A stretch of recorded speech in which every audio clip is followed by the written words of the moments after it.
Tonight, a love story that turns into a lost story. A lost mom of two young boys, that is. Plus a key witness, Deborah, who asks the police to pray with her before she tells them what she knows. An all-new 2020 starts right now.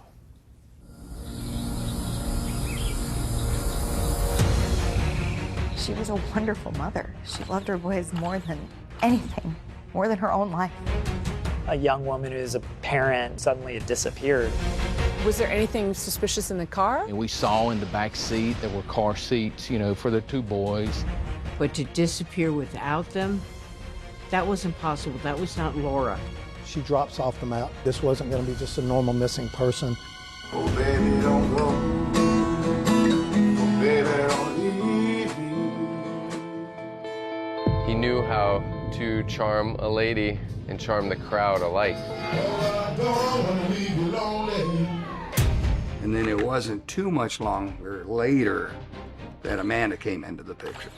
What did Grant tell your mom about Laura? That she was crazy, she was mentally unstable. He lied. And here was a document that said she sold her kids for $25,000. And they were like, well, Laura's missing. And I was like, wait a freaking second. Are you sure? What are you thinking at this point? Something is really wrong.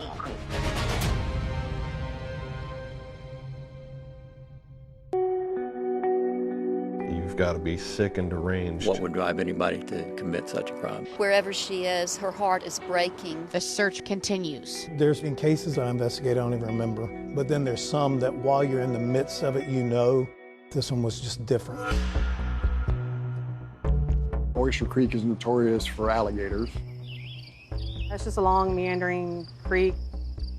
It's a small creek, slow moving in that area. Very dark, murky, muddy water. Has zero visibility. It's heavily wooded. There's a lot of lily pads. All the lily pads literally took off the creek. It was the perfect place to get rid of what they wanted to get rid of. This is Oyster Creek, a quiet spot about 30 miles outside Houston, Texas. On a hot, steamy July day, just like this one, back in 2011, police divers were scouring these murky waters, searching for clues in the disappearance of a young mom. But Laura Ackerson was last heard from 1,200 miles away from here, in North Carolina. Wednesday, July 13th at 4:19 p.m. Hey, lady, it's Laura. I'll be there in about an hour, but I'm going to go visit with my boys. Don't know what's going to happen as far as I'm concerned. Laura left that voicemail for a friend she promised to visit later that night. Meanwhile, another friend and business partner, Siobhan Mathis, was also waiting to hear from her. It was just very odd that it was going straight to her voicemail because she always had that phone on. I walked to her house, but it's gated and locked and you can't get in, but I can see into the garage and her car wasn't there. Then she sends her an email. I'm really worried. If you don't get up with me, I'm going to call the police. Siobhan was getting more and more worried with every passing second. And she decided to report Laura missing. I don't want to think the worst, but it's almost like what else is there to, to think? Police in Raleigh, North Carolina start looking into Laura Ackerson's background. They find out she's a small-town girl from Michigan. Roger Ackerson was her dad. She was curious. She wanted to learn things. She'd crawl up in my lap with a book, want me to read to her. Laura's parents divorced when she was just a toddler. As she grew older, it was clear she had a bright spark. Full of dreams. She could see beyond the end of her nose, where a lot of people can't. Everybody she met, she would always see the good in everyone. She didn't become the valedictorian of her high school class because she didn't want to do all the work. But a couple of years down the road, she said, boy, I wish I had. After high school, she moved to North Carolina and landed a waitressing job. That's where she met Heidi Schumacher. We were working at Applebee's together. Her first day, I was training her. I, was a little snippety at her, and she said, "You're not going to talk to me like that. Nobody had ever stood up to me before." And I said, "Oh, you know what?" I smiled at her and I said, "Well, let's go out tonight. We're going to be great friends." And then, when Laura turned 23, she had an announcement to make. And she was like, "Oh my gosh, I have a surprise for you." And I said, "Okay, well, happy birthday," because it was on her birthday. And I was like, "Okay, what is the surprise?" She's like, "Okay, it's a guy." And I said, "Oh, all right, surprise, it's a guy." So flipping tight, shoes on the floor, food in the pan, what makes a man? Grant Hayes was a aspiring musical artist. Show me a woman, I'll show you a man. He was known to Raleigh area. Talk to her sweetly, tell her no lies. Raleigh is a place we call the New South. It's a great mix of people coming from all over the country, raising their families. It's big enough that you have a city atmosphere, but it also has some small town values. Downtown Raleigh was kind of burgeoning, and so there are all these, new bars and restaurants, and he was a musical act who would play at a lot of these places. Are you still with me when I'm gone? Are you still with me when I don't come? People liked his music. People liked his vibe. Grant Hayes, we love you. And she said, "We share a birthday. We're so connected." She thought it was some sort of cosmic intervention, that they were supposed to meet and they were supposed to be together. We were always together, and in the nighttime we go outside. And she was smitten. She was, and he was, he's a nice-looking guy. He's charismatic, and so seeing that, I think maybe a little bit of starstruck. I grew up in the pew, little Grant III, watching my father preach, and my mother would sing.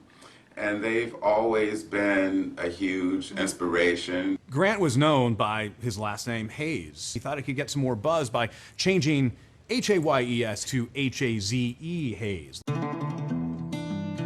She was kind of in awe of what he did.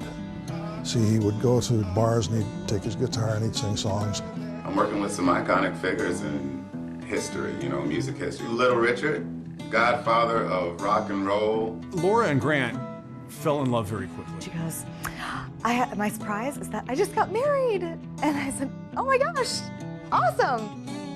She just was a spur of the moment kind of person, so it didn't really surprise me, I guess, that she would just meet somebody and get married to them. And she was like ecstatic at that moment. Laura got pregnant very early on, and she had a little boy named Grant, the fourth. Always referred to as Little Grant. What she told me after she delivered the baby was that she was very happy because when Grant walked in and saw him, he fell in love with the baby. Oh, baby, don't go. Oh, baby, don't leave me. Heidi was not a fan of Grant Hayes, and she was very clear about that.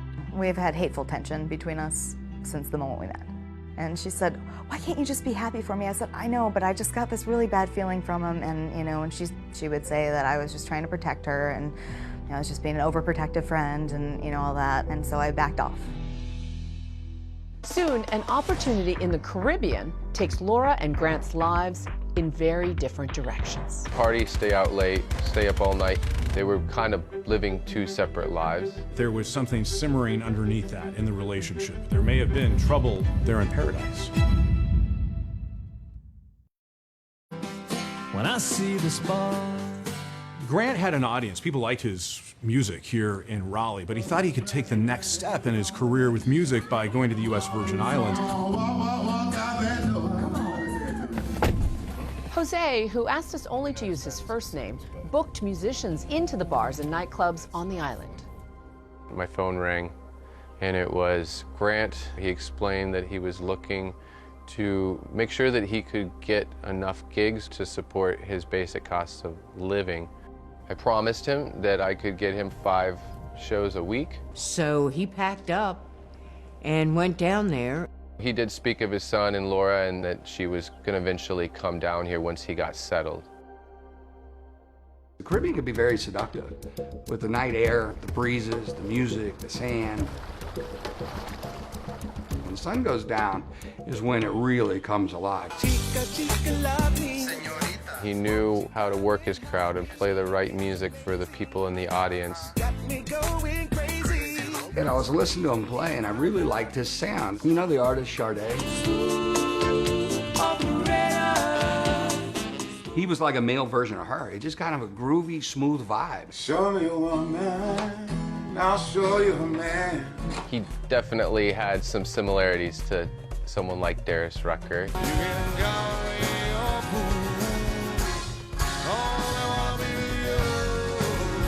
I want to love, and I want to give you more. I owned a bar on the island of St. John. How I first encountered Grant Hayes, he was playing, I believe it was at the Parrot Club. He was taking a break. He says, man, I really dig your sound. I'll bring some people from my bar down. And he says, really? From your bar? Yeah. But they won't be spending money with you if they're not at your bar. I don't care. We'll have a good time. Are you still with me when I'm gone? Are you still with me? He was just waiting for that one guy to come in that's on vacation that might be with a record company. To actually identify and recognize that this guy has talent and let's make him an offer. Man down.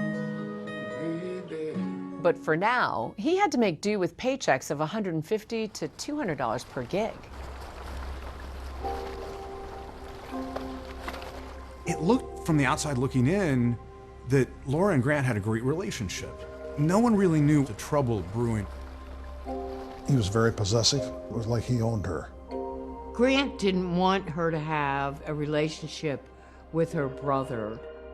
He did not want any close relationships except for the one with him. Well, she had pretty effectively been isolated from everyone else in her life. I mean, he would take her self-esteem and just crush it into the ground. I, got to the door and she answered and she had a bloody nose and a, almost black eye already. I tried to get her to go to the hospital or file a police report or anything. No, he won't do it again. It's okay. It's going to be okay. I'm not going to press charges. It's fine. She's an optimist. She thought, well, he may change eventually. Always looking for the better side of him.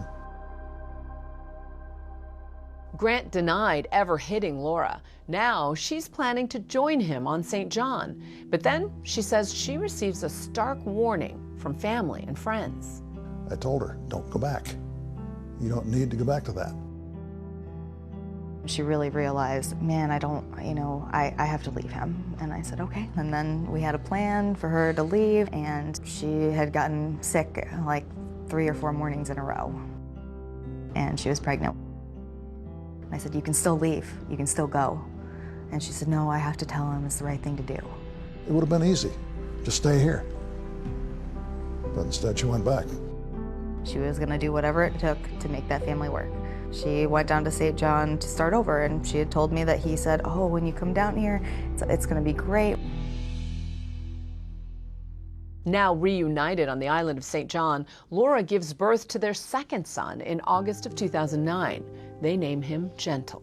And then you have Gentle, because now in my maturity, I'm understanding what real masculinity is, and it's gentle. She was a wonderful mother. She loved her boys more than anything, more than her own life. She was a good mother, and she laid low and was a housewife. She wasn't into the party. They were kind of living 2 separate lives, and that's one of the reasons why he would hang out at my house, just so that he could do what he wanted and be himself, because he couldn't do that at home. Party, stay out late, stay up all night. I never saw him walk over and kiss her on the cheek or any of that. There wasn't that kind of in-person tenderness between them that I ever saw.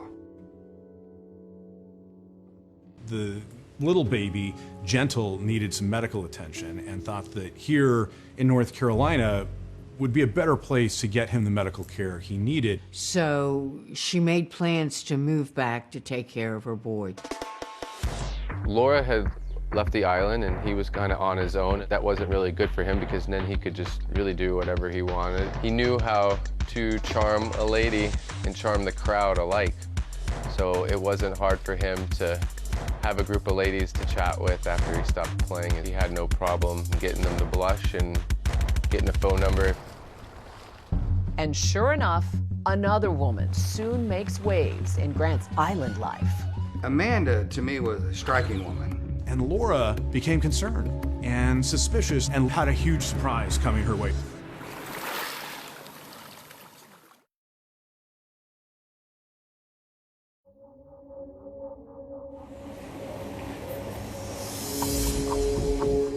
It appeared that things were going well in St. John. Grant was trying to get his music career going there. Midnight train, don't give a ride to the north. And Laura, she's living here in North Carolina with the two little boys, trying to get their youngest son needed medical treatment.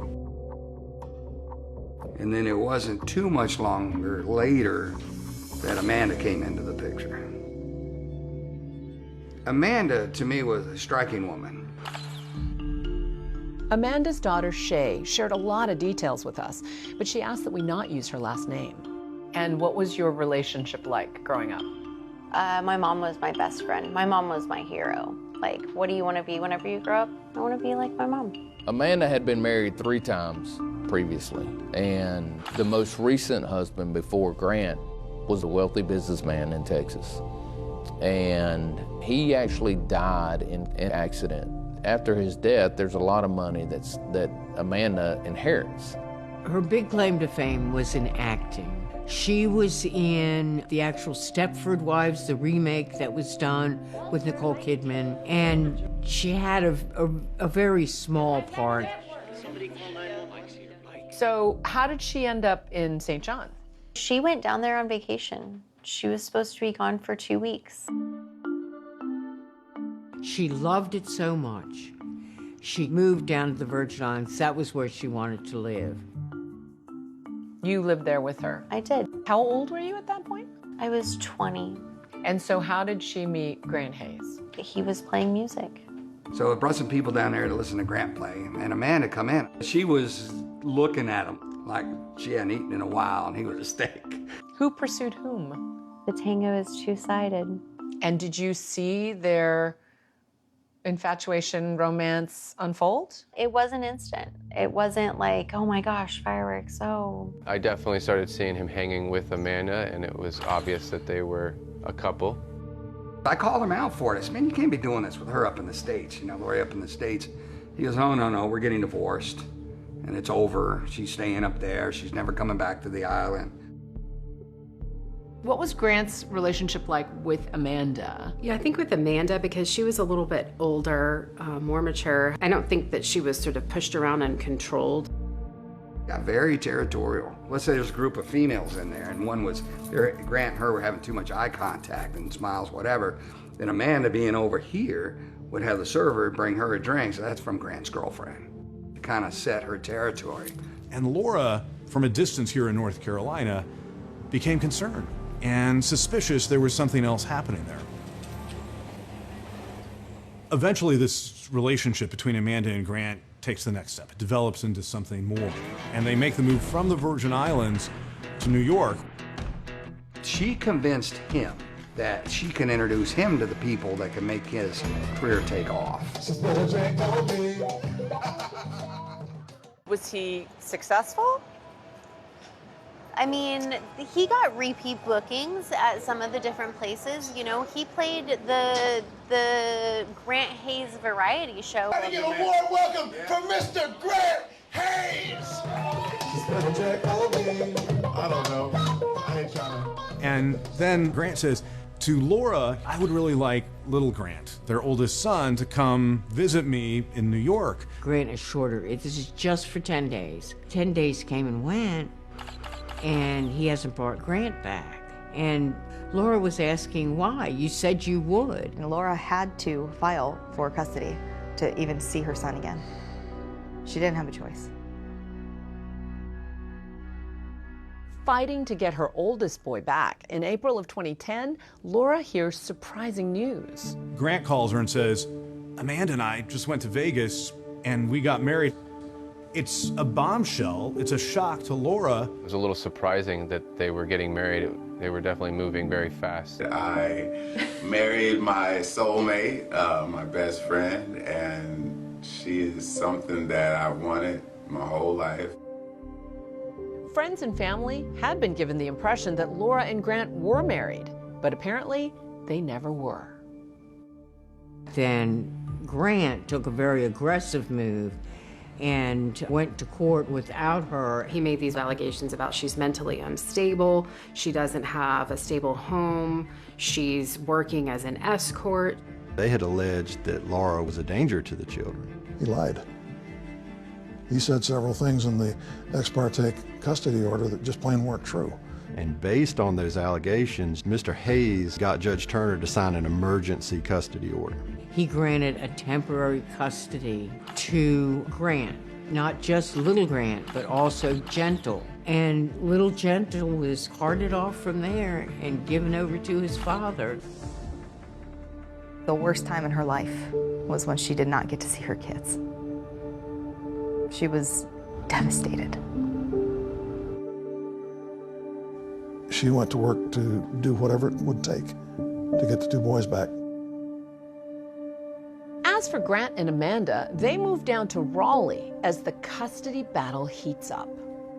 We had the court appoint Dr. Ginger Calloway. Where do you practice? In Raleigh. To evaluate both parties. To be able to give the court an opinion over whose home may be the best home for these children to be in. During that evaluation, Laura went on the record to say that Grant had isolated and controlled her, while Grant charged that she was the one manipulating him. When the psychologist report came in, the parts about Mr. Hayes referred to him having some, what the psychologist called, illogical and disturbed thinking. He rages angrily about Laura in front of the children. It is obvious they do not want Laura included in the children's lives. This is very concerning because in essence they want to obliterate her. And she came basically to the conclusion that, yeah, Laura had work to do. She is less mature than other adults and is easily overwhelmed. The psychologist did recommend a 50-50 split in custody, and that would have been a substantial improvement for where we were. In the meantime, Amanda had gotten pregnant. Lily in love. Lily in love? Yes. And gave birth to a little baby girl. All right. They were thrilled to welcome baby Lily into the world, joining Grant's two sons. But that was overshadowed by Grant's struggles to break through in the music business. Between the legal proceedings and I think Grant's spending, they're out of money. It was a mess. Yes. He was the reason that my mom was not okay. Sitting in a bathroom floor crying, going, I have no idea how the hell I'm gonna do this. I mean, what do? You've gone through over $200,000 in 18 months. That's how much money they went through? Easily. How dire was the financial situation? Oh, they were getting evicted from their apartment. Grant called his mom, Patsy, and said, hey, we need to move in with you. Hey, Mom, it's Grant. Me and Amanda and Lily are going to move in with you guys. I don't have the money for a storage building right now. If you could fund that to me, okay? All right, bye-bye. It's now July of 2011, and while Grant and Amanda sink, Laura's fortunes were finally rising. Her main priority in life was to get her kids back. She went back to school. She, got her own place, got her own job, got her own car. She was very enthusiastic about the career and getting her boys back. Laura even started a new company with her friend Siobhan, selling ad space on restaurant menus. She successfully pitched local restaurant owners and socialized with new friends. I am looking to Raleigh. I don't know if I'll be able to see it before 7, but I want to find out if you're going to be available after that at any point. Laura sounds upbeat, but she has no idea that she's now driving straight into terrible danger.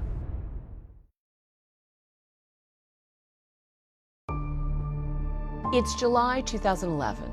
Laura Ackerson hasn't been heard from in days, and her friends are worried about the 27-year-old mother of two. They report her missing. ABC 11 Eyewitness News at 5:30 starts right now. So far, there's been no other signs of the missing woman. I'm not the only person that's worried about her. She's been missing for quite a while, but there's still hope. Ackerson apparently came to Raleigh last week on business. We got a description of Laura's vehicle, and we put a bolo out, be on the lookout for patrol officers just to see if they are able to locate the vehicle. That night, by 11 o'clock that night, our patrol guys had found the car.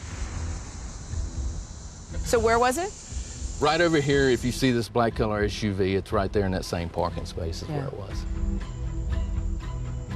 Was there anything suspicious in the car? But nothing really of evidentiary value. I mean, we saw in the back seat there were car seats, you know, for the two boys.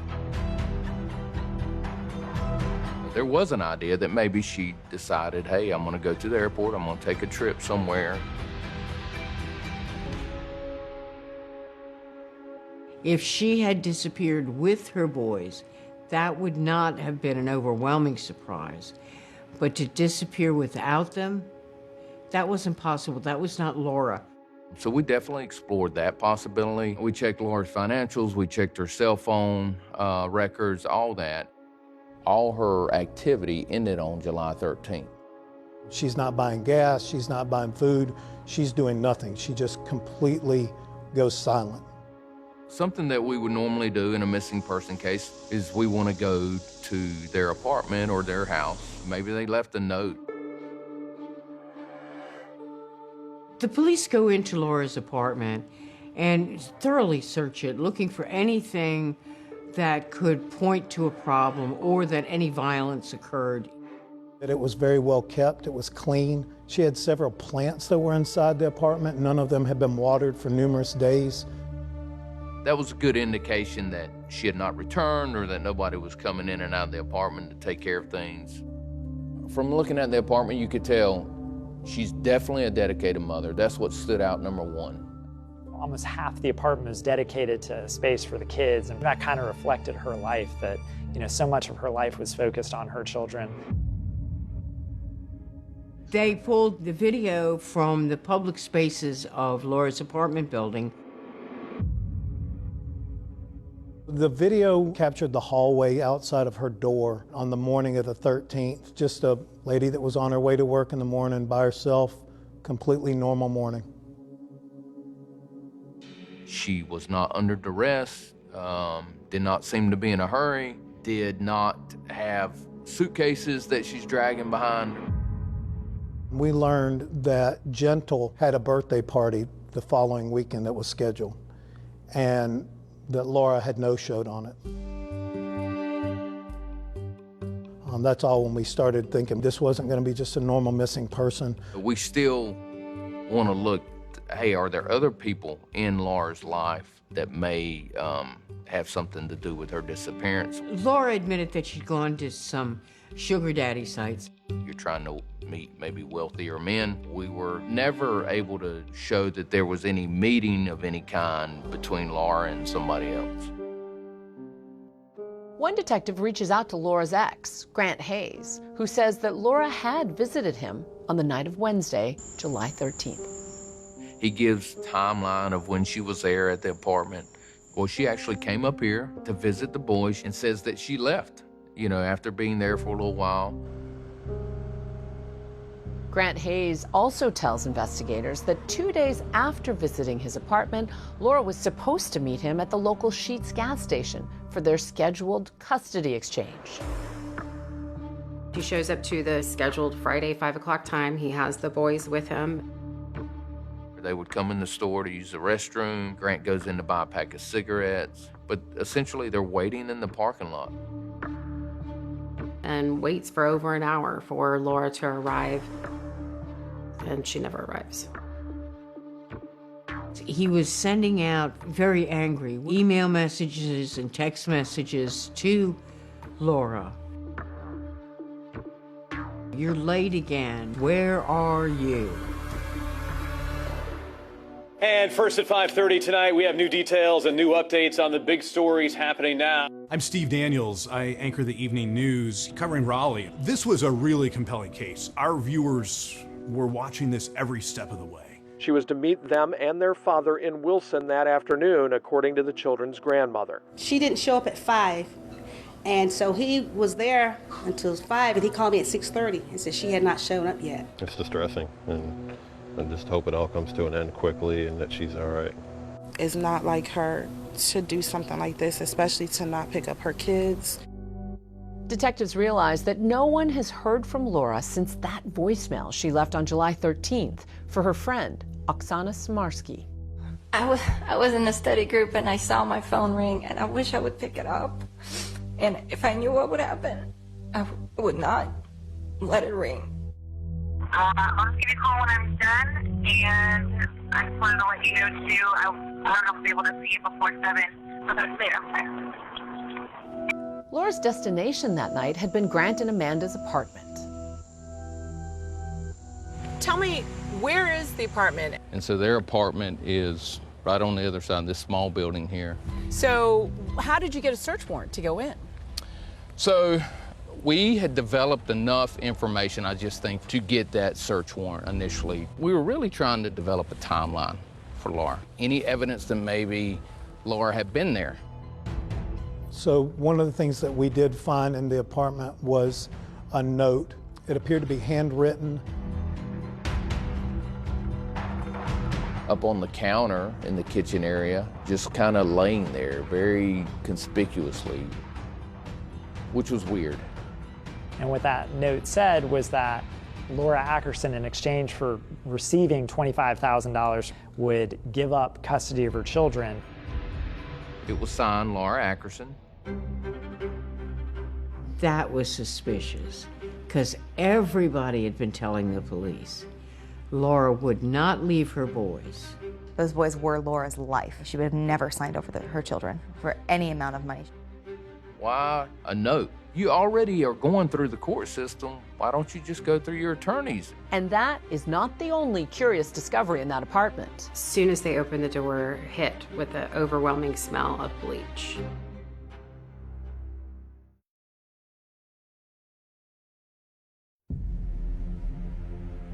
It's been a week since Laura Ackerson's disappearance, and investigators are now searching the apartment of her ex, Grant Hayes.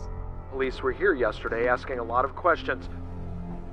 It's a 3-bedroom apartment. There's a small kitchen area. I remember there being a couch, maybe a table, but there's not a lot of furniture. Was there anything unusual about that moment when you walked in the door? It smelled like bleach. You know, it's just that strong odor of bleach that hits you. And so, what did that tell you? At least that someone had been cleaning is what it appeared, but then we see this large, bleach stain. At that point, alarm bells are going off. Right. And that's not like a little old stain. No, a significant bleach stain right at the entryway in the apartment. It was clear something happened right here at this door that required them to bleach this carpet. And then there were a couple other things that we find that kind of throw up red flags as well. The bathroom, which before July 13th had been the place where the little boys went to brush their teeth, take their baths, play in the bathtub. Suddenly, there was nothing in that room. It's the cleanest bathroom I've ever been in. There's no floor mats, there's no shower curtain. And like shiny clean on every possible surface. And what does that point to? That something has taken place inside this bathroom that required cleaning. And I think it really stuck out too because the rest of the home, it wasn't super dirty, but it was not clean to the level that that bathroom was clean. Clearly, something happened in that bathroom. We did everything that you could do to a bathroom. We tore it apart. We ripped up the floor. We took out the plumbing and did everything that you could do forensically at that time. We even went to the apartment below, came up through the ceiling to get the plumbing, and nothing. There was nothing. There was no blood. Laura's body was not there. Nothing broken to indicate a struggle. So we still are kind of on the fence of what do we have here? So investigators now have a lot more questions for Grant and Amanda. But first, they have to find them. Detective Falk had learned that Amanda had a daughter. Her name was Shay. And Detective Falk conducted an interview with her. The police show up at your door. What was that like? Terrifying. before. I've never had a speeding ticket before. I've never been in trouble before. And so what did you tell them? Well, they wanted to know where my mom was. And I was like, what do you mean, where is my mom? And I was like, what is this about? And they were like, well, Laura's missing. And I was like, wait a freaking second. You guys need to find my mom. And I need you to find out where the babies are because they are probably not okay. Where Shay tells us, my mom and Grant, they took off and they went down to Texas. Grant and Amanda were loading the kids up and making a trip to Texas to visit Amanda's sister, Karen Berry. She was gonna go visit my aunt because my grandmother had just died and she hadn't seen her sister in years. And I told my mom, I was like, I wanna go with you. And she told me no. Amanda's daughter, Shay, tells police Grant rented a U-Haul trailer at this location on July 16th. That's 3 days after Laura went missing. Now what investigators want to know is why. So after finding that, I requested surveillance video from U-Haul here in Raleigh. Why'd they rent a U-Haul trailer? Well, according to Shay, there's this kind of antique hutch that she was going to give to my aunt. At this point, Grant and Amanda were downsizing their belongings as they were getting ready to move.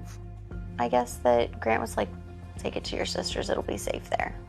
Did that sound odd to you?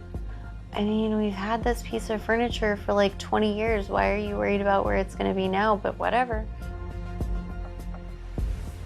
Grant makes a comment when he goes to get the U-Haul trailer that he's going on a fishing trip with his son.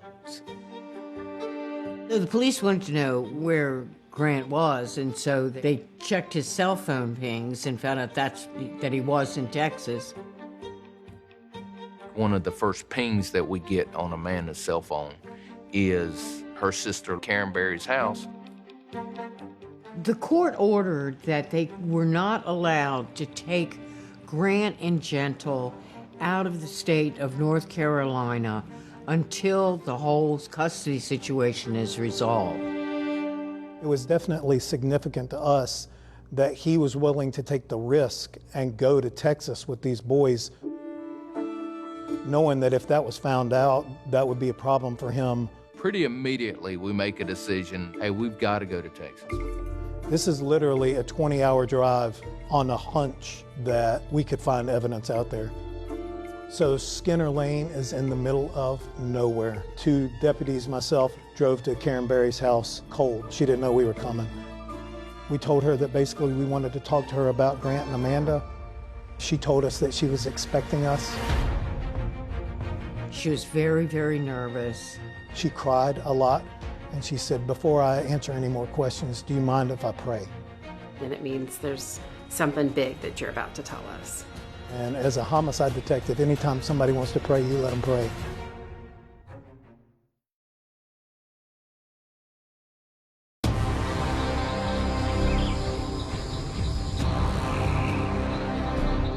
My first reaction was, whew, this just got real. It was the lead story on the news night after night after night. Grant shows up to the Friday handoff and waits for over an hour for Laura to arrive, and she never arrives. I can't imagine being under that Texas sun trying to find the woman's body. It was just a grotesque thing to have to do. And you would have to dive through murky water like this? It's not a swimming hole. It's not a place where people go paddling in. This is just sort of a wasteland. You found a manual for the power saw. What went through your mind? No one does construction work in this house. I'm just buying a saw at 2 o'clock in the morning. How the hell did we get here? As soon as prosecutors hear this song, they're like, wow. It was a song. Not real life. Until it is real life.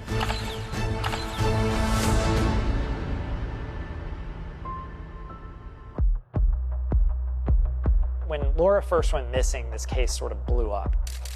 A young woman who's a parent who suddenly had disappeared, and she really disappeared off the face of the earth. At this point in the investigation, we really don't know what exactly has happened to Laura. Grant and Amanda had gone down to Texas to visit Amanda's sister. They rented a U-Haul trailer. We knew that Grant and Amanda had come back to Raleigh. Where is Laura Ackerson? That's what everyone's been wondering since she went missing days ago. Raleigh police finally have what could be a breakthrough lead, so they drive 1,200 miles to pay an unexpected visit to Amanda's sister, here in Richmond, Texas. Karen Berry was Amanda's sister, but in a lot of ways, she was more of a mother figure. She was who Amanda always turned to when she had any problems. Well, it was a Sunday afternoon, and I received a call out advising that the Raleigh Police Department had traveled from North Carolina, and they were requesting some investigative assistance from the sheriff's office. When they knock on the door of Karen Berry and she answers, it's almost like she was counting the minutes for them to get there. And her first reaction to them is, you can come in and I'll talk to you, but can I just have a moment to pray first? There's some soul searching going on. Yes. And do you remember the words that she prayed? Basically just a prayer of, give me the strength to do the right thing, to help me do what I need to do. After she finished praying, she tells us that Grant and Amanda had shown up on Monday the 18th. She's excited to see her sister. Lily had just been born, and Karen had never seen her. She had never met Grant. Karen didn't get a very good impression of Grant because he was hyper nervous. Grant slept most of the day. Karen pointed that out. And she could tell something was wrong with her sister. Amanda seemed troubled, but also concerning were several inquiries that Amanda and Grant had made of her and her boys. What were the peculiar questions? Well, one was about the creek. Just across the street is Oyster Creek. Karen's boys, they had a flat-bottom boat. Grant and Amanda, they were asking permission to use the boat to go out there to explore for sharks. Well, we're 90 miles inland, and this is a freshwater creek. I'm pretty confident there's never been a sighting of a shark in Fort Bend County. Grant asked, are there alligators where I can access Oyster Creek? And then they talk about they want to go fishing. They'll take the boat out fishing. And Karen said, no, that is not a place that you need little toddlers fishing. Karen told the police that they took the boat out one night. She didn't know why. The boys were sound asleep, so it didn't make any sense to her. We conveyed to her repeatedly that we are not looking at her as a suspect. And then we directed the conversation toward Laura. Did Grant and Amanda tell you anything? She clearly conveyed to me that Laura and Amanda did not get along. And then she told us Amanda had come into the kitchen and said, I need to talk with you outside. It's important. Amanda said Laura's not a good person. Amanda then tells Karen, I hurt her, I hurt Laura, I pushed her, and it's bad. We asked her, do you think that Laura's dead? And Karen said, I think that there's a good chance. And at that point, she gave us consent to search the property. The scene was immediately cordoned off. There were several areas on the property itself that we needed to search, in addition to searching the creek across the street. This creek is off of Skinner Lane, off in Fort Bend County. We're about 100 yards west of the 4300 block. It looks different now, right? Yeah, things have changed a lot in the last 13 years. There were big piles of trash all in the backyard. There was a hog pen to the right of the house. You uncovered a lot of evidence here. We did. We uncovered a lot of evidence. Karen was asked what items were left behind. Are these yours, or are these something that you know nothing about? We found some empty carry-on suitcases, presumably left by Grant or Amanda. We found some ice chests. Karen was not aware that they came down there with 3 coolers until she saw Grant cleaning them out in the backyard. If these were ice chests that were needed for their long journey to Texas from Raleigh, why weren't they needed during the long journey back? Fort Bend police call in crime scene investigator Officer Kim Oreskovich. They want her to search that muddy creek across the street from Karen Berry's house. When I got here is when Lieutenant told me that, hey, you're looking for a body. And so what was going through your mind? I was like, no, we're not going to find it. If there was dumped here in the creek, normally the current would take it out. The creek was probably 25 feet wide, very swampy looking. It's not a swimming hole. It's not a place where people go paddling in. This is just sort of a wasteland. There are alligators. They had someone in the boat ready to shoot an alligator. We're down, obviously, on our knees in the boat, so he's literally above us, watching for gators in front of us, see if there's any signs of a gator coming out. With a long gun in his hand. Absolutely. I can't imagine being under that Texas sun trying to find a woman's body. It was just a grotesque thing to have to do. What did you see? We're like, okay, there's something big floating on top of the water in the water lilies. My first reaction was, whew, this just got real.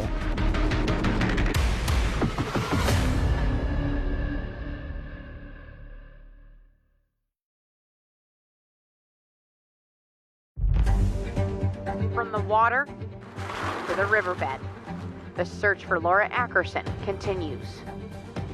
Laura's body believed to be dumped here in Texas. It was a hot July day when you went out on the boat. Yes. What did you see? We found something big floating on top of the water in the water lilies. And it was just white and pinkish. When we got up close to it, you could see that it's one half of a torso. When they said, oh, you're looking for a body, I wasn't expecting dismembered body, so that was a shock to your system. Kim pretty quickly locates what ultimately was determined to be two portions of a torso kind of tangled up in the vegetation of the creek. And that kind of confirmed to everybody here, now this is a homicide. Once those dismembered body parts were found floating near the surface of Oyster Creek, Houston dive teams were called in. They had to search now beneath the surface of these murky, alligator-filled waters, looking for more remains. They need to know, is it really Laura? It's becoming important to find things like the hands or the feet or the head that can help with identifying the body. Mark Thorson and Brian Davis of the Houston Police Dive Team still remember being on scene that awful day. What kind of dives did you normally do on this unit? And we pretty much go get anything out of the water. Vehicles, guns, bodies. And what's visibility like underwater? Most of our dives on the dive team, we do not have visibility. You're basically just fanning your hand out or your arm out in front of you. You want to feel it before you run over it. The first 2 hours, we searched underwater. We didn't come up with anything, so we had to change our tactic, and that's when we decided to go on our tiptoes and go through the lily pads. And you would have to dive through murky water like this? Yes. This is what we were facing.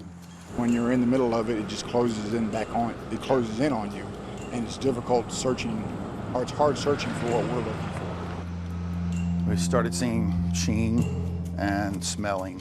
If you've ever smelled a decomposing body, you know that odor, and you're not going to forget it. We're moving the lilies, and the scent would get stronger, or it would get weaker. As we're moving the lilies, you can see a white, grayish object in the water, and immediately knew that I had a body part. All I saw was what looked like skin, and I could see a bone. I called out to Mark. Mark swam over, and he placed his hands on top of mine and rolled it, and that was when we learned that we had the head. We recovered virtually all of her body. But the most important piece was being able to recover her head, because we were able to do dental record comparisons where that's as good as a fingerprint. They were able to confirm that it was Laura Ackerson, and that mother of two boys was now dead. And they knew they had found Laura in the Texas creek.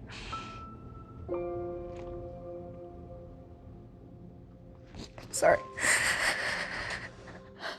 What was your reaction when you heard about body parts being found in a creek near your aunt's house, and somehow your mom's mixed up in it? It was the most devastating thing to have ever happened in my life. In my interviews with Karen, I was aware that Grant and Amanda were inquiring about where a Home Depot was at. They had some shopping that they wanted to do. Investigators visit a local Home Depot and uncover this video of Grant purchasing suspicious items, including muriatic acid. We had video evidence of the purchase of the muriatic acid, garbage can, and also some large cuff neoprene chemical-resistant gloves. A Home Depot employee told law enforcement that Grant had asked if the acid would eliminate the odor from a hog pen. We searched the hog pen and we noticed a larger darkened spot, circular spot right in the middle of the hog pen. In getting close to the soil, you could smell the chemical smell of presumably muriatic acid. So what do you think happened there? They attempted to dispose of Laura in that hog pen. Destroy her Yes. physical remains. Or at least means of identifying her. Despite having found Laura's body parts, the police still don't know how she was killed. But they do have enough evidence for arrest warrants for Grant and Amanda. We head down to Kinston to arrest Grant and Amanda at her parents' house. And we take them into custody. Grant left a note on the dresser of his parents' house, and it said that he grants sole custody of Grant, Gentle, and Lily to his parents. He had to know that he was in a dangerous position. Both Grant Hayes and his wife Amanda are now in jail. Hayes and his wife Amanda are both charged with murder in the death of Laura Ackerson. Both pleaded not guilty. I even sent him a message. I said, Grant, what the hell, dude? What are you doing? Why? You know? I don't know if he ever read he was incarcerated at that point. What was your reaction to her arrest and being charged with murder? Shocked. How the hell did we get here? I can't imagine a daughter watching her mother be arrested and charged with murder and have to contend with that. It's soul-shattering. It makes you question your morals and values. It makes you question who you are. Soon, authorities find even more evidence they say will bolster their case. When you see the surveillance video, what went through your mind? It's scary, it's barbaric, it's inhumane.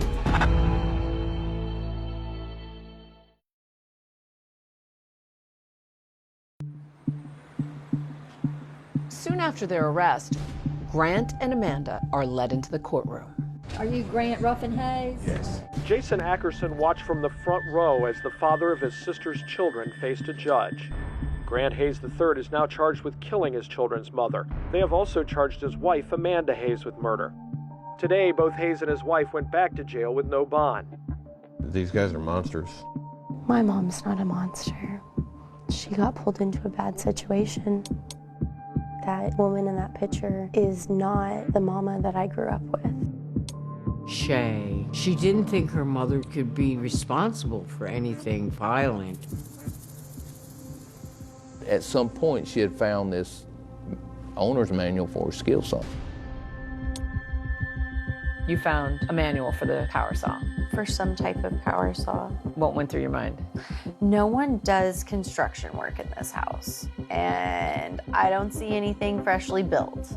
She made a decision to kind of help us. I figured if they had the manual, they could figure out where he bought it, and they did.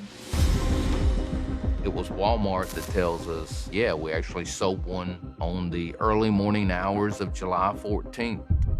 They found Grant Hayes at 2:30 in the morning after Laura Ackerson was last seen on the 13th at Walmart buying supplies, plastic, gloves, PPE, plus a reciprocating saw. A reciprocating saw, depending on the blade you use, can rip through almost anything. The video shows him kind of pacing back and forth and looking at the different saws. You know, you wonder, like, what's going through his mind as he's doing this. He went in, he didn't disguise himself. He didn't try to cover up his looks, didn't try to dodge cameras. He's very cool and calm and collected, knowing that he's got a dead body at home. I'm just buying a saw at 2 o'clock in the morning. I am a retired reporter with the ABC station in Raleigh, Durham, North Carolina. I'm at Crump right now in Raleigh. I was the crime reporter. Early in pretrial motions, we started learning that the defense strategy for Amanda appeared to be to blame Grant. And for Grant, it appeared to be to blame Amanda. They both throw each other under the bus. They absolutely do. They both blame each other. It's like a murderous he said, she said. For sure. And it makes sense, right? If you're looking at it from a defense standpoint, for either one of them, you need to blame it on somebody else. Once it became clear from defense motions that one defendant was going to blame the other, the judge said if we do them separately, they both get a fair trial. Finally, 2 years after the murder of Laura Ackerson, Grant's trial begins. I was an assistant district attorney. I prosecuted Grant and Amanda Hayes. On July 13th of 2011, Laura Ackerson woke up excited. Little did she know that within 24 hours, that man, the father of her children, would be the one responsible for her murder and disappearance. I represented Grant Hayes. Another attorney, Will Durham, joined me. Our defense was Grant didn't do this. There's no evidence he did this, and all the evidence suggests that Amanda is the perpetrator of the homicide. His attorneys made this point, and they were right. Just because Grant did a gruesome deed by disposing of a body and dismembering it doesn't mean he's a murderer. His mindset was very much, he didn't do this, they couldn't prove it, and he would be fine. In the 2 years since the murder, Grant Hayes has appeared in court several times. Some court observers say he often looks smug. Maybe that's because he thinks he can pin the murder of Laura Ackerson on his wife. What was Grant's demeanor like during the trial? Disgusting. He was so nonchalant. He had no problem. He was going to beat this. District Attorney may call your witness. The way the prosecution decides to begin their case is to paint a portrait of Laura Ackerson. To do that, they bring in the people who know her best. Laura loved her children more than anything, and it showed in every action that she took. I told Laura that if she wanted to fight for her kids, I would be there to support her. And she said, I'm going to fight every step of the way. Would you state your name, please? Siobhan Nicole Mathis. Her main priority was to get her children back before anything else. Even when she was working, she would drop whatever she had to do for her kids. As we watched this case unfold, it was so striking to see the extraordinary lengths Grant and Amanda went to try to cover up their crime. But they left a very clear trail behind them. Describe the range of evidence you had to deal with. The defendant went out and tried to find the best saw blade and the best plastic sheeting and acid. We're able to use these saw blades and had a scientist from NC State compare the saw marks in Laura's body. You can see how the blades actually match up. These coolers really were evidence of the deliberation and thoughtfulness that the defendant had after the murder. Could you unfold that and display that for the jury? Has some sort of bleached discoloration. Electrical tape that was purchased. Despite this mound of evidence, we don't actually know how she was murdered. Sure, you know, there's 3 adults in the apartment when this happened, and 2 of them are charged with first-degree murder, and, you know, 1 person's dead. It was kind of hard to prove exactly what had transpired. I didn't have enough information with the parts that we received to determine the exact cause of death. What was your opinion as to the cause of death? I called it undetermined homicidal violence. The defense lawyers are telling that jury, look, there's no murder weapon. There's no exact cause of death. You can't find this guy guilty. The issue is who killed Laura and what happened and why. And the state really didn't have any direct evidence. This made the defense feel like there was a chink in the armor and that they had a way to get in. But soon, prosecutors would try to use Grant's own words against him. I got two kids by you. I can't take any more from you. As soon as prosecutors hear this song, they're like, wow.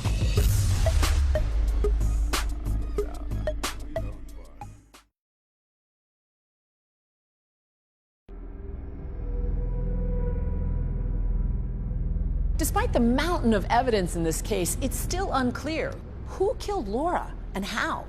The prosecution is about to call a witness who claims to know what happened.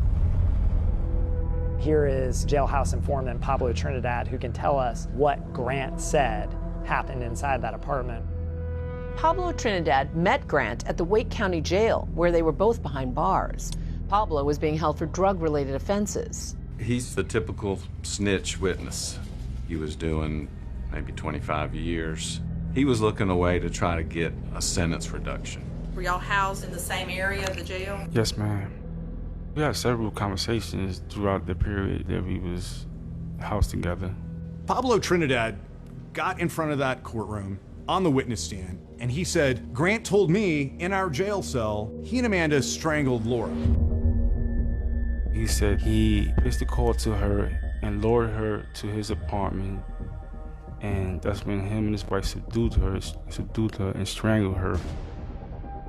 With the corroborating evidence, there was this glimmer of truth in there. Whether you want to believe what he's saying, you got to take it with a grain of salt. You can't prove it other than, this is just my word. Your testimony is that during that 5 days, y'all developed such a special bond that he told you all his deepest, dark secrets. That's correct. Defense lawyers chipped away at Pablo. They knew that Pablo had snitched on other cellmates before. And so you started thinking back, what are all the names I can give these people, didn't you? Yes. And you remembered Grant Hayes. He was your meal ticket, wasn't he? One of them, at least. If you want to put in those words, that's your words, not mine. Thank you, sir. You missed no doubt. I hate to say that a jailhouse snitch was a pivotal witness in this case, but he was. The prosecution has one last piece of evidence, and fitting for Grant, it starts with a beat. Shay actually brought to our attention. She knew about this song that Grant had previously recorded. It was called Broomstick Rider. Broomstick rider, just happened to be my baby's mama. Don't tell it to me. The lyrics of it told what his desire to do to Laura was. I put a price tag on your head. That's right. You must have told your attorney I got intentions on killing you. This order might stop me. My bullets will get you. He wrote this song with Laura in mind. His attorney called it a parody. The state at this time would seek to publish a song that was recovered off of the defendant's iPod. The defense objected to the song, saying it wasn't relevant, but the judge overruled and allowed it in. Broomstick rider, just happened to be my baby's mama.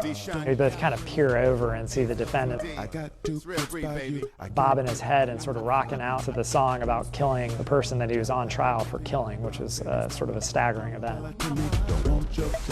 It was a song. It was a song. Not real life. Until it is real life. And it messes up your entire existence. It messes up who you think you are at your core. Can we take a second?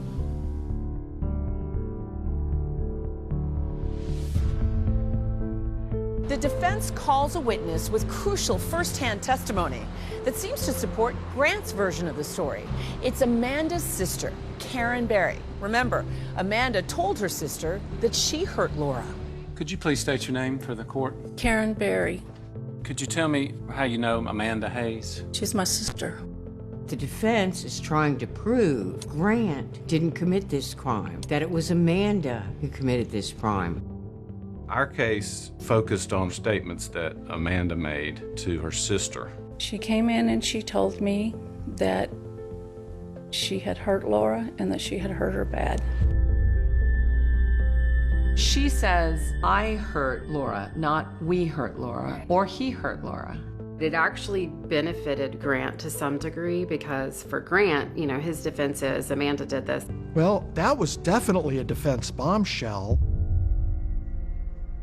But when she was pressed further, she detailed another story that happened I said, I want the truth out of you now. And I looked her straight in the eye and I asked her if she was covering for Grant. How did she answer? She looked me straight in the eye. She shook her head and went. Well, that kind of undid everything else. The defendant's whole case sort of backfired on them. I mean, Karen's testimony did not come out like they wanted to come out. In their closing arguments, each side has one last chance to convince the jury. They're trying to give you some reason to convict him without giving you the evidence. You will not let emotion decide this case. You will not let your disgust for the things that happened in this case lead you to a verdict. Ladies and gentlemen of the jury, I really wanted to communicate to the jury that the way that this murder happened was different. It was more personal. Here's the saw. And so that's why I pulled out that saw. This saw cut someone in half.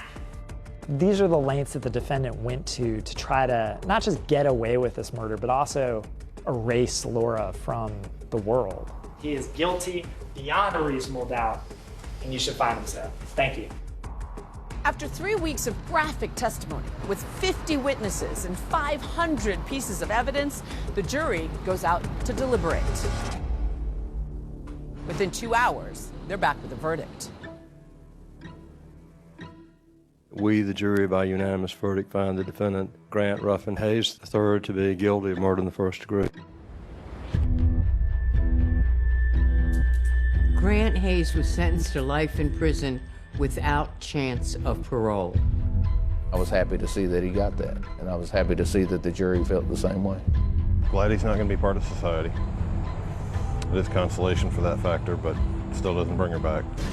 Only a couple of months later, it's time for Amanda to face justice. Amanda took the witness stand in her own defense. I was just doing whatever he told me to do. Grant did not testify, but now he's talking to me. This is a global Tellink prepaid call from Grant Hayes. Hello? Hey, Grant? Yes. It's Juju Chang at ABC News.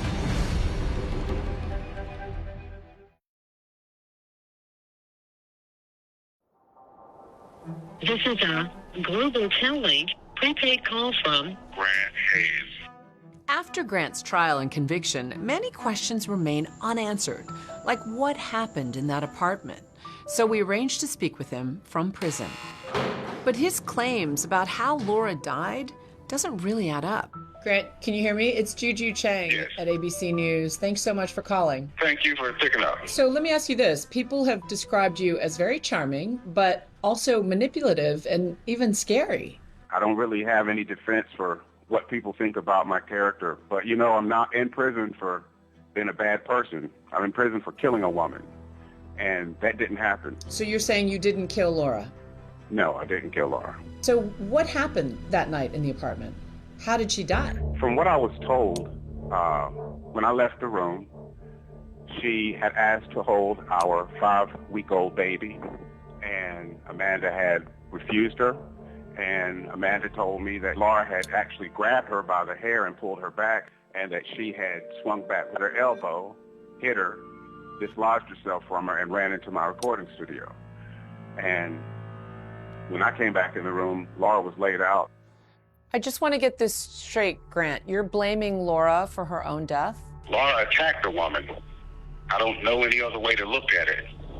And so at that point, why not call 911 to try to resuscitate her? I was freaked out. Honestly, I was afraid. I was very, very afraid. And then you're captured on video buying a saw. Who came up with that plan? Well, Amanda had a plan to take Laura's body to a swamp at her sister's in Texas.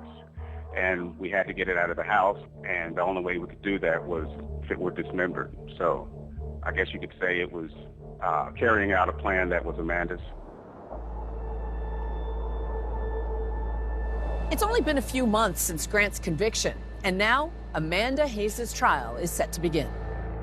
In Amanda's trial, we're still putting forward the same evidence as Grant's trial, but at the same time, we want to accent Amanda's role in everything. The defense was trying to show Amanda she was coerced by Grant and only did what Grant said in order to protect herself and her child. But Amanda isn't just sitting there idly. She is an active participant in everything that we see. In Texas, there was a camera trying to catch people illegally dumping or littering, and it captures exactly that. Where are we in relation to where her sister's house is and where the body parts were found? We're just a mile and a half down. At my particular unit, we were in charge of environmental crimes. At that time, the camera was set up right where you see these two trees. Saw something was odd in the photos. The female that got out of the truck started unloaded boxes and jugs and started shoving them under the tree in this fence line right behind me. She was shoving it into the bushes. And then I found some boxes of acid. Seemed really strange. And I had watched the news the night before showing her court appearance in Raleigh. And so how did you put that 2 and 2 together? They looked the same, looked like the same lady. It was kind of really basic. People look at that and say, she doesn't look like she's under duress. She doesn't look like she's afraid. A picture can tell 1,000 words, but it can hide 1,000 words too. What do you think that picture was hiding? I think that picture shows a still frame of a woman thinking she's out in the middle of nowhere in the country and just trying to hurry up, get it over with, get it done. And my question is, if you are driving a vehicle down the road, dumping evidence, and you are so scared, keep driving. Go to the police, go somewhere for help. The one difference between these two trials, we found out Amanda would testify. I think the defense had decided that if she went on the stand, she had a way of projecting innocence.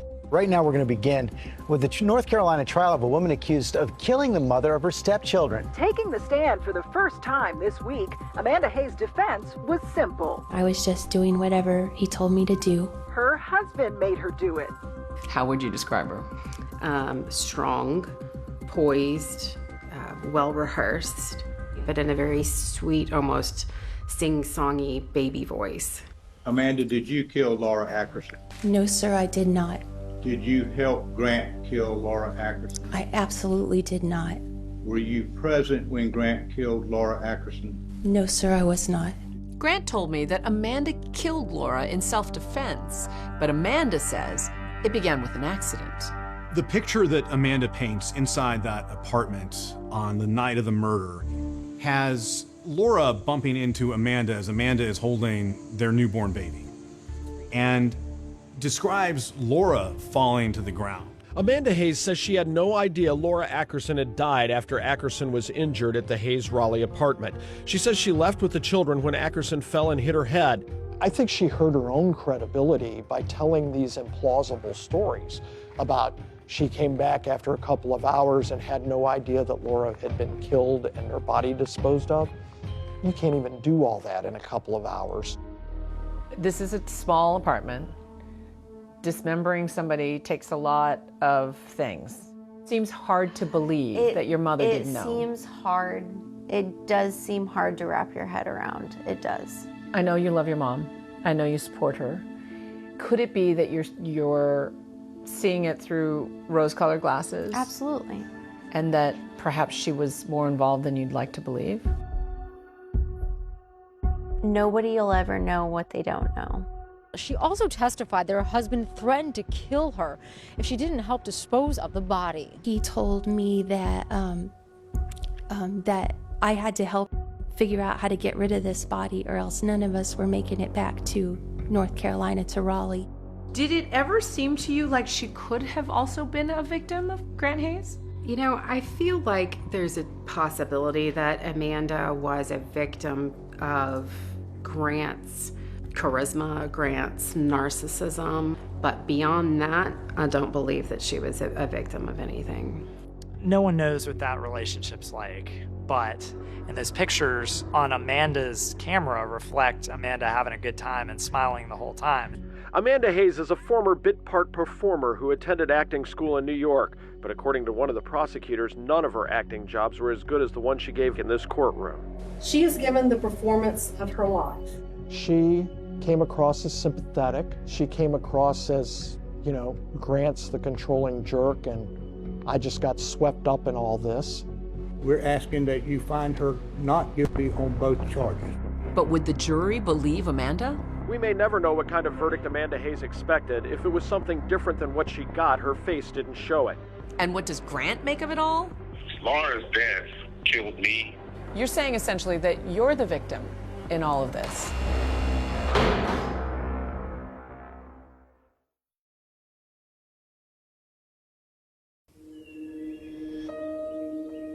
The last night that I was with Grant, he handed me a notepad with these pages on it. Told me that it was important lyrics and that it was going to be worth money one day. But this was probably the most unsettling of the poetry that I found.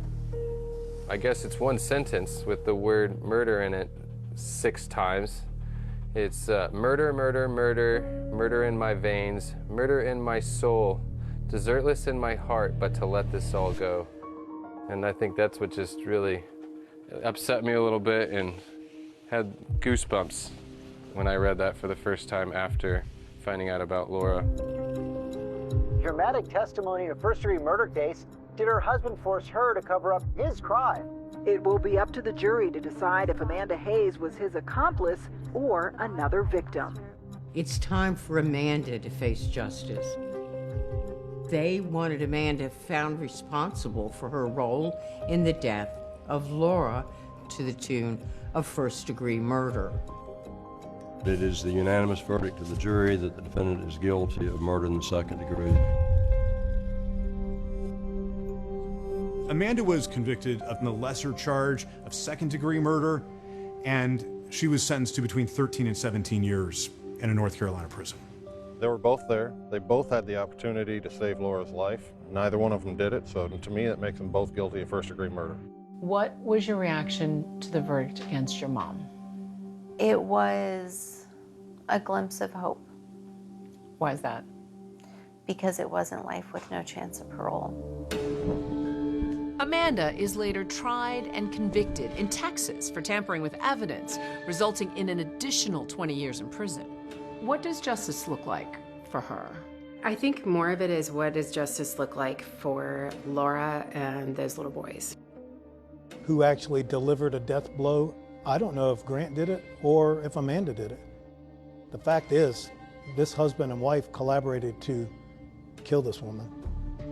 Despite being convicted for killing Laura, Grant remains steadfast in defending his image. It doesn't sound to me like you have a lot of remorse about Laura's death. Let me tell you something about my remorse in Laura's death. Laura's death killed me, killed my family. So I think I'm the most remorseful person. I am the one who everyone points at and says, he did this. He's the bad guy. He's the monster under the bed. It's just not true. You're saying essentially that you're the victim in all of this. No. Amanda and Lillian were the victims. What, if any, regrets do you have in this whole matter? I regret that we took her body apart. Ooh. It just colors the way that people are going to see me for the rest of my life. When you think about Laura, what comes to mind? I talk to her. I ask her to always watch over all of the kids. And I tell her thank you for watching over me. Today, all 3 of Grant's children are being raised by his own mother. The kids have no contact with Grant or Amanda. Those boys were Laura's life. She was doing everything to have a better life for them. She was a wonderful mother. She loved her boys more than anything, more than her own life.